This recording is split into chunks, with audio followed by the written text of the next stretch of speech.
High everyone, welcome back to my channel beauty glam Deepa. আশা করি তোমরা সবাই খুব খুব খুব খুব ভালো আছো। আজকে তোমাদের সাথে শেয়ার করতে চলেছি এই লুকটা, যেটাকে তোমরা থাম্বনেল দেখে অবশ্যই বুঝেই গেছো যে কী উপলক্ষে এই লুকটা শেয়ার করতে চলেছি। এটা একদম ট্রেডিশনাল একটা লুক। তোমরা চাইলে যে কোনো আউটফিটের সাথে শাড়ি হোক বা যে কোনো চুড়িদার বা কুর্তির সাথে কিন্তু ক্রিয়েট করতে পারো। তো চলো মেকআপ লুক আজকে স্টার্ট করছি।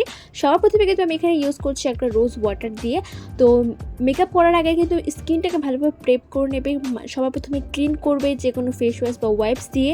তারপরে কিন্তু একটা রোজ ওয়াটার বা টোনার তোমরা যে কোনো একটা কিছু ইউজ করলেও হবে, যাতে ফেসটা একটু হাইড্রেট থাকে, ফেসটা একটু লং লাস্টিং হয় মেকআপটা। তার জন্য কিন্তু ইউজ করে স্টেপ বাই স্টেপ ফলো করলে কিন্তু তোমরা খুব সুন্দর একটা মেকআপ লুক ক্রিয়েট করতে পারবে। তারপরে কিন্তু ইউজ করতে হবে একটা ভালো দেখে প্রাইমার। তোমাদের কাছে যদি প্রাইমার থাকে তোমরা অবশ্যই ইউজ করবে সেটা। আর যদি তোমাদের কাছে প্রাইমার না থাকে সেক্ষেত্রে তোমরা এরকম একটা অ্যালোভেরা জেল নিতে পারো।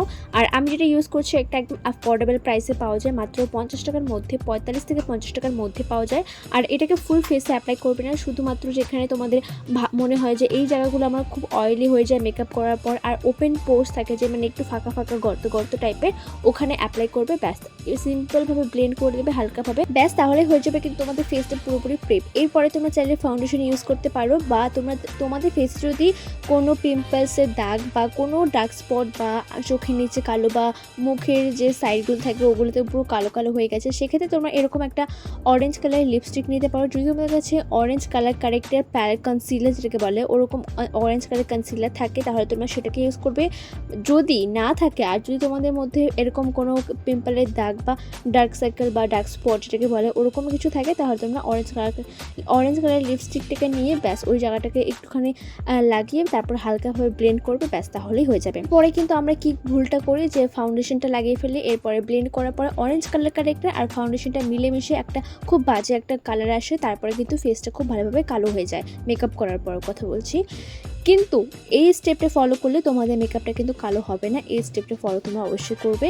তো তোমাদের কাছে তোমাদের স্কিন টোনের যে কোনো একটা কনসিলার নেবে, সেটাকে নিয়ে ভালোভাবে ওই আন্ডার আইস যেই জায়গায় অরেঞ্জ কালার কারেক্টিং করেছো ওখানে অ্যাপ্লাই করবে, আর অল্প অল্প করে অ্যাপ্লাই করবে। আর একটা বিউটি ব্লেন্ডার বা ব্রাশ দিয়ে, আর বিউটি ব্লেন্ডার দিয়ে করলে বেশি ভালো হয়, তো ওটা দিয়ে ভালোভাবে ব্লেন্ড করে নেবে। দেখো কালারটা অতটা থাকবে না, খুব সুন্দর একটা ফিনিশ আসবে। পরে তোমরা চাইলে ফাউন্ডেশন ব্লেন্ড ইউজ করতে পারো ফেসে, আর চাইলে ওই কনসিলার দিয়ে পুরো ফেসটাকে অ্যাপ্লাই করতে পারো। সেটা পুরোপুরি তোমাদের চয়েস। তোমরা চাইলে দুটোই অ্যাপ্লাই করতে পারো বা যে কোনো একটা, তোমরা যেটাতে কমফোর্টেবল তোমরা সেটাই করবে। তো আমি এখানে ইউজ করছি একটা সুইস বিউটি ফাউন্ডেশন, যেটা কিনা হাই কভারেজ একটা ফাউন্ডেশন। এটা কিন্তু ছোটো প্যাক, এটা বড় প্যাকও পাওয়া যায়, এটা মাত্র 100 টাকার মধ্যে পাওয়া যায়। তো আমার এটা ভীষণই আমি এটা ট্রাই করার জন্য নিয়েছিলাম, বাট এটা কভারেজটা অনেকটাই ভালো। আর সব প্রোডাক্টের লিঙ্ক অ্যান্ড সব প্রোডাক্টের শেড কিন্তু তোমরা ডিসক্রিপশনে পেয়ে যাবে। ডিসক্রিপশনটা একটু চেক করলে ওখানে আমি ডাইরেক্ট লিঙ্ক দিয়ে দেবো, তোমরা চাইলে পারচেস করতে চাইলে ওখান থেকেও নিতে পারো, বা কোনো শেড নাম্বার জানা থাকলে সেখানে ক্লিক করে দেখতে পারো। তারপর আমি পুরো ফেসটাকে অ্যাপ্লাই করার পর ভালোভাবে ব্লেন্ড করে নিয়েছি। এরপর আমি অ্যাপ্লাই করবো একটা ব্লাশ, একটা না অল্প ব্লাশ। তো এর জন্য কিন্তু আমি আজকে কোনো ব্লাশ ইউজ করিনি, সেই জন্য আমি এখানে নিয়েছি স্টোভ ক্রিম, যেটা কিনা ছিল জাস্ট হার্বসের। এটা কিন্তু পিঙ্ক কালারের একদম শেড, তো আমার এটা খুব ভালো লেগেছে। তো এটার সাথে আমি মিক্স করছি সেই অরেঞ্জ কালার লিপস্টিকটা, যেটা কিনে দিয়ে আমি অরেঞ্জ কালার কারেক্টিং করেছিলাম, সেটাকে মিক্স করে ভালোভাবে ফেসে অ্যাপ্লাই করে বিউটি ব্লেন্ডার দিয়ে ভালোভাবে ব্লেন্ড করে নিয়েছি। এর ফলে কি হবে, ফেসে একটা হালকা একটা গ্লো, একটা ডিবি একটা ভাব আসবে। তো এটা আমার কিন্তু ভীষণ পছন্দ। এভাবে তোমরা চাইলে ব্লাশ অ্যাপ্লাই করতে পারো স্টোভ ক্রিমের সাথে। তারপর আমি ইউজ করছি এখানে কনসিলারটা কিন্তু আমি চাইলে আগে ইউজ করতে পারতাম, কিন্তু না। তোমরা যদি ফাউন্ডেশন অ্যাপ্লাই করার পর কোনো ক্রিম ব্লাশ বা ক্রিম কন্ট্রোল তোমরা ইউজ করো, সেক্ষেত্রে কিন্তু তোমরা কনসিলারটাকে পরেই ইউজ করবে, লাগাবে। তাতে কি হয়, কোনো সময় ব্লাশ বা কন্ট্রোল বেশি হয়ে গেলে তখন কিন্তু কনসিলারটা সেটা একদম কভার করে দেয়। সেই জন্য কিন্তু আমি সবসময় লাস্টেই এটা প্রেফার করি। তারপর আমি কনসিলারটাকে হাইলাইটিং পয়েন্টে অ্যাপ্লাই করার পর ভালোভাবে ব্লেন্ড করে নিয়ে তারপর আমি একটা লুজ পাউডার দিয়ে ফেসটাকে সেট করব, কারণ কি এখন গরমকাল, সেই জন্য লুজ পাউডার দিয়ে ফেসটাকে সেট করব। আর আমি এখানে ইউজ করছি ইনসাইডের একটা লুজ পাউডার ব্যানানা শেডের।